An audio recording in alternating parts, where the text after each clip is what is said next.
Hozir Instagramda o'tirsam, bitta video chiqib keldi. Nimamish videoda? Sevgan erkak xotiniga besabab gulla beradi, sovg'ali beradi, e'tiborda bo'ladi. Har doim xotinini e'zozlab, aylantirishlarga, boshqa shaharlarga sayohatlarga olib chiqadi. Divotdi. Nima meni erim shunda sevmaylarmi?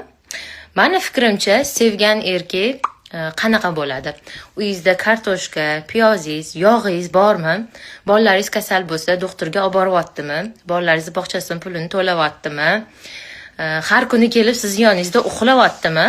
Ana o'sha erkak haqiqiy sevgan erkak bo'ladi. Sevgan erkak, haqiqiy erkak birinchi o'chirda bolalarini, xotinini, ro'zg'orini butlab qo'yadi, uydagilarni och qoldirmaydi. Mana o'sha haqiqiy erkak bo'ladi. Bunaqa bo'mag'ur fikringlar bilan iltimos ayollarni miyasini buzishni bo'ldi qilsanglar yaxshi bo'lardi. Bunaqa yolg'on xabarlardan o'sha odamlar mashindoq bo'ldi.